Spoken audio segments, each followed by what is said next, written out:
राधे राधे, जय श्री कृष्णा। आप सभी को मेरे इस YouTube चैनल पर हार्दिक स्वागत है, अभिनंदन है। दोस्तों, आज मैं स्कोप ऑफ एक्सटेंशन एजुकेशन, प्रसार शिक्षा के क्या क्षेत्र हैं, इस पर मैं चर्चा कर रही हूँ। आप सब जानते हो, प्रसार शिक्षा एक व्यवहारिक शिक्षा है, प्रैक्टिकल एजुकेशन है, थियोरेटिकल एजुकेशन नहीं है। पिछले वीडियो में मैंने आपको बताया था। यह थ्योरी पर बेस्ड नहीं है, यह प्रैक्टिकल बेस्ड है। इसका मुख्य उद्देश्य है, इसका मुख्य लक्ष्य है गरीबी को हटाना, गरीबी को दूर करना, लोगों को इस प्रकार की व्यवहारिक शिक्षा देना जिससे कि वो अपने काम धंधे को करके अपने जीवन में आने वाली कठिनाइयों को, खास करके जो धन संबंधी कठिनाइयां हैं, मनी संबंधी कठिनाइयां हैं, उनको दूर करें, गरीबी से मुक्त हों। और प्रसार शिक्षा मानव विकास पर जोर देता है। जितने भी विकास हुए हैं अब तक या किए जा रहे हैं, वो किसके लिए किए जा रहे हैं? For the welfare of human being, लोगों के कल्याण के लिए, मानवों के कल्याण के लिए, मनुष्य के कल्याण के लिए कार्यक्रम किए जाते हैं। मानव का विकास होना चाहिए, इसमें व्यक्ति का विकास होना चाहिए। इसमें आप सब जानते हो, हम सब जानते हैं, भारत की 70% जनता गांवों में निवास करती है और उनका जो जीवन है वो बहुत दुखद है। इस चीज़ को महात्मा गांधी ने एक्सेप्ट किया था, देखा था करीब से। लाल बहादुर शास्त्री ने देखा था, समझा था बड़ी करीब से। उन्होंने नारा दिया, जय जवान जय किसान। दोस्तों, अनाज, फल, सब्जियां, दूध फैक्ट्री में नहीं बनाए जाते, ये सब किसानों के खून पसीने से तैयार किए जाते हैं। जेठ की दोपहरी में किसान जाता है, हल चलाता है, ठंड के मौसम में जाता है, खेत में पानी पटाता है। किसान के मेहनत के बल पर ही आज हम फल, दूध, सब्जियां ग्रहण करते हैं। ये फैक्ट्री में नहीं बनता है। अगर आप कहोगे कि दूध फैक्ट्री में बनता है तो मिलावटी है, वो व्यक्ति के जान का दुश्मन है। अगर फैक्ट्री में चावल बनाए जाते हैं, चीनी बनाए जाते हैं, अनाज बनाए जाते हैं, तो मिलावटी है, जिससे व्यक्ति का स्वास्थ्य खतरे में पड़ता है।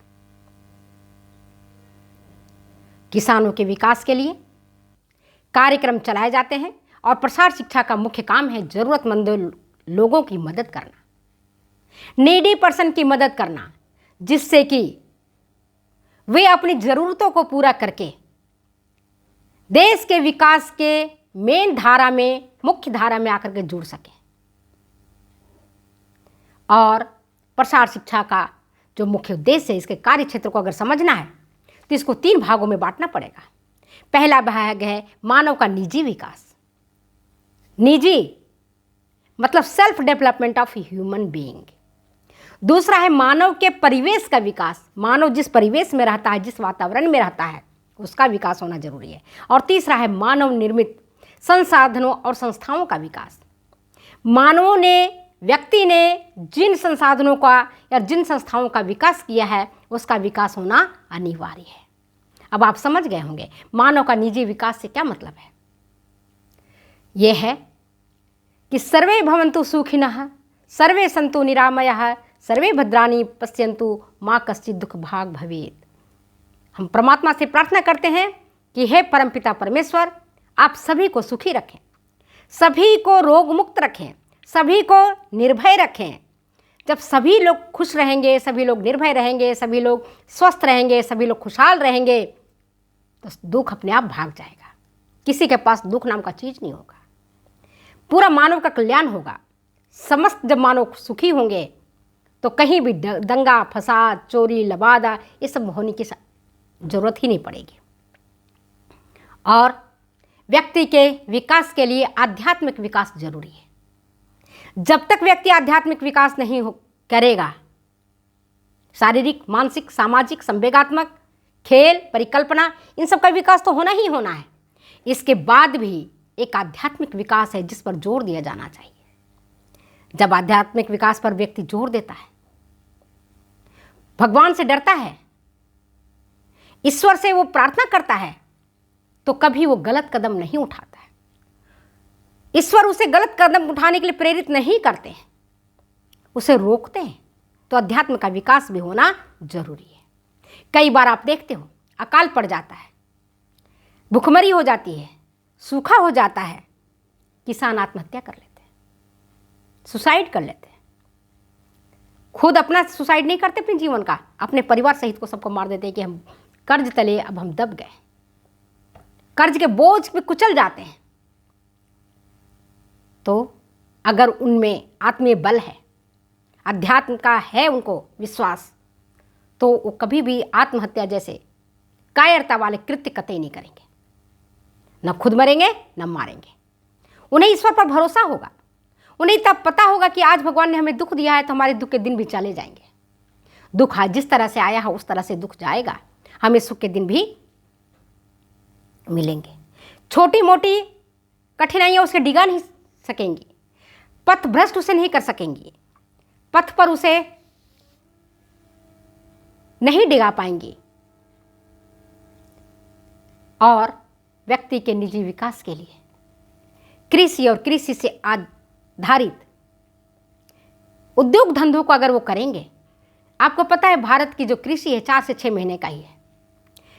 4 से 6 महीने तक किसान घर में यूं ही बैठा रहता है, निठल्ले बैठा रहता है।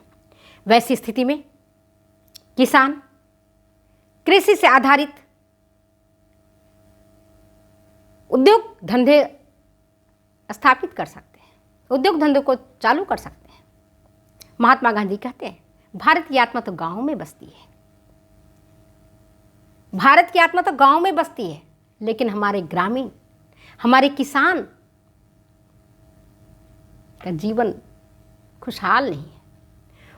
देश को अगर खुशहाल बनाना है, देश को अगर समृद्ध बनाना है, देश को अगर मजबूत बनाना है, अगर देश को विकसित राष्ट्र की श्रेणी में खड़ा करना है, तो दोस्तों ग्रामीण लोगों के जीवन को सुधारना होगा। छोटे कृषक को, मध्यम कृषक को मदद करनी होगी, स्मॉल फार्मर को, मार्जिनल फार्मर को हेल्प करनी होगी, ताकि वो गांव की दशा और दिशा को सुधारें। और दूसरा है मानव के परिवेश का विकास। मानव जिस परिवेश में रहता है, जिस इन्वायरमेंट में रहता है, उसका विकास होना भी नितांत आवश्यक है। हम जिस परिवेश में रहते हैं, अगर परिवेश हमारा कुत्सित है, परिवेश हमारा खराब है, परिवेश हमारा अच्छा नहीं है, हमारा विकास संभव नहीं। ये कोरोना ने बता दिया। चीन में हुआ उस महामारी, संपूर्ण विश्व में फैला, हमारे देश में फैला, हमारे गांव में फैला, और हम सब उससे परेशान हुए।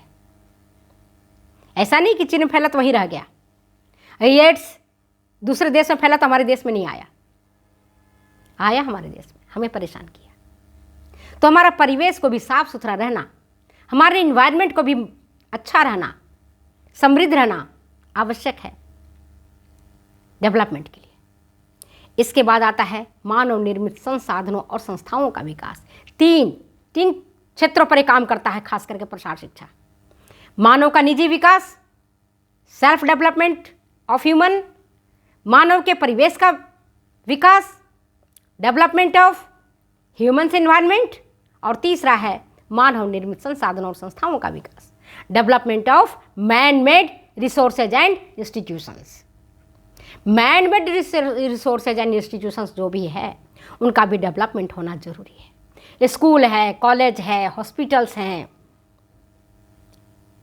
उद्योग धंधों का विकास करने के लिए फैक्ट्रीज है, क्योंकि 6 से 8 महीने तक तो किसान खेतों में काम करता है, बाकी के 6 से 8 महीने किसान बाहर बैठा रहता है। तो उन बाहर बैठे हुए दिनों में वो क्या करेगा?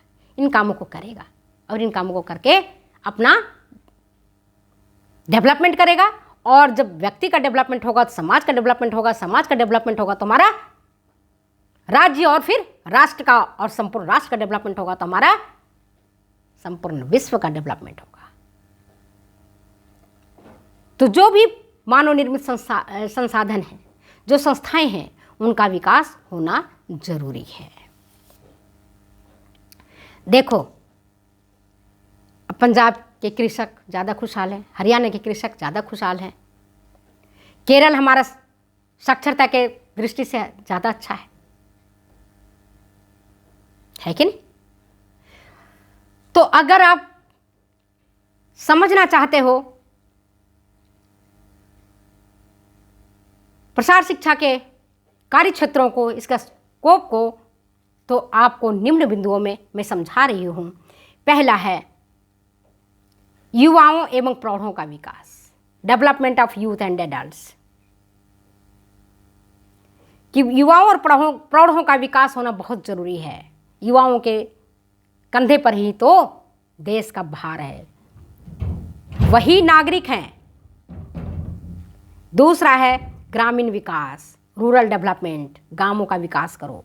तीसरा है सामुदायिक विकास, कम्युनिटी का विकास करो। चौथा है नेतृत्व का विकास, लीडरशिप का विकास करो।